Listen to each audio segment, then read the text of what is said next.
Chères sœurs, chers frères, Maïmouna, la mère des croyantes, l'épouse du prophète sallallahu alayhi wa sallam, a interrogé le prophète sallallahu alayhi wa sallam et lui a dit: ô envoyé de Dieu, donne-nous une fatwa sur la mosquée de l'Aqsa, que Dieu la libère.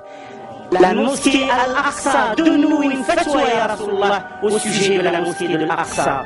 Et le prophète sallallahu alayhi wa sallam dit: c'est la terre de laquelle les gens seront ressuscités et vers laquelle les gens seront rassemblés.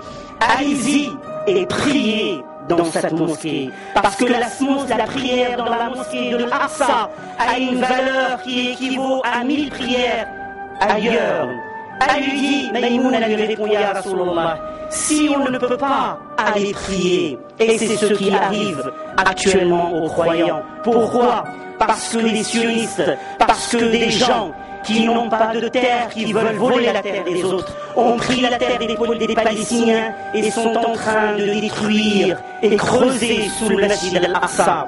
Le prophète sallallahu alayhi wa sallam lui répond: si vous ne pouvez pas prier dans la mosquée de l'Aqsa, envoyez des cierges, envoyez de l'huile pour qu'elle soit utilisée pour éclairer la mosquée de l'Aqsa. Envoyez de l'huile pour qu'elle puisse éclairer la mosquée de l'Aqsa, car celui qui envoie de l'huile à la mosquée de l'Aqsa sera comme celui qui a prié dans la mosquée. Chers frères, je rappelle quelque chose d'important, parce que nous vivons aujourd'hui, alhamdoulilah, en sécurité, en bonne santé, auprès de nos enfants. Mais nous n'avons pas le droit d'oublier nos frères en Palestine, à Gaza, en Irak, en Afghanistan, en Tchétchénie, partout dans le monde, les musulmans et les croyants qui disent la ilaha illallah, qui souffrent. Nous n'avons pas le droit de les oublier, parce que eux, ils vont passer une fête. Seul Dieu subhanahu wa ta'ala connaît leur situation. Nous, comment est-ce qu'on peut les aider? Parce qu'il faut rappeler, et on peut faire beaucoup de choses.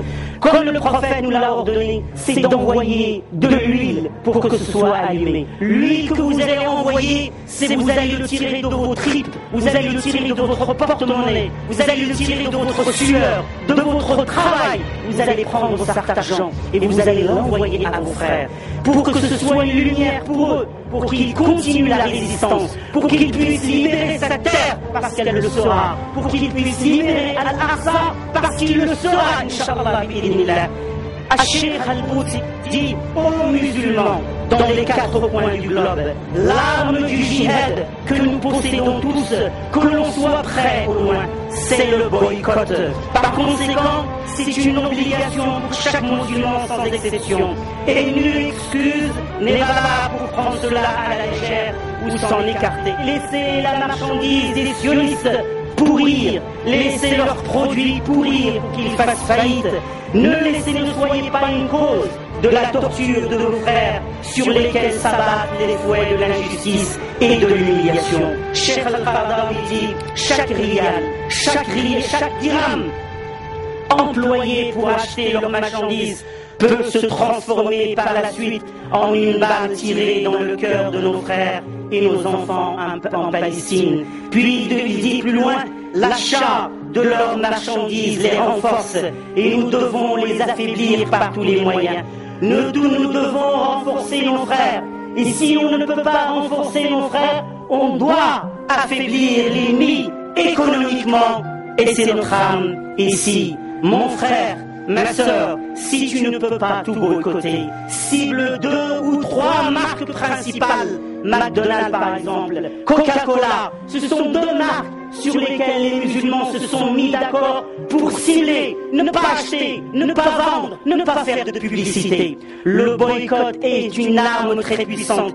Il a été utilisé par les païens contre le prophète sallallahu alayhi wa sallam et les compagnons dans la vallée de la Mecque, jusqu'à ce qu'ils ont mangé des feuilles d'arbres. Puis le prophète sallallahu alayhi wa sallam avec les compagnons a utilisé l'arme du boycott à Médine contre les idolâtres qui le combattaient et les païens. Je salue ici un grand homme de sa communauté. Je salue un homme de la communauté de Mohammed qui vit à cette époque.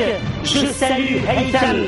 Je salue Haytham qui a refusé de boire du Coca-Cola en plein mois d'août alors que les adultes lui proposaient. Et Haytham, ce grand homme, il n'a que 6 ans. Lorsqu'on lui a demandé pourquoi tu ne veux pas boire du Coca-Cola en plein mois d'août, il a dit parce que j'en ai fait la promesse à Dieu. J'en ai fait la promesse à Dieu. Un enfant de 6 ans. Je salue notre sœur Manon depuis qu'elle a embrassé l'islam. Depuis qu'elle a embrassé l'islam, aller matin et soir, jour et nuit, pour la cause palestinienne. Pendant que d'autres ont passé leurs vacances sur la plage, elle l'a passé avec les réfugiés dans les territoires occupés. Elle l'a passé avec les orphelins en plein mois de juillet et d'août. Un enfant de 6 ans, une fille qui embrasse l'islam, la victoire, Inch'Allah, commence par là. Quant à ceux qui n'ont pas réussi à libérer leur estomac et leur réfrigérateur de la colonisation sioniste, on leur dit Al-Aqsa, la mosquée Al-Aqsa n'a pas besoin de vous. Les Palestiniens n'ont pas besoin de vous parce que vous n'êtes même pas arrivé à libérer votre estomac quelques centimètres carrés. Vous n'avez pas réussi à libérer votre porte-monnaie. Alors comment vous voulez prétendre libérer la communauté qui est sous ce joug? Allahu Akbar, Allahu Akbar, Allahu Akbar. أقول قولي هذا وأستغفر الله لي ولكم فاستغفروه إنه هو الغفور الرحيم.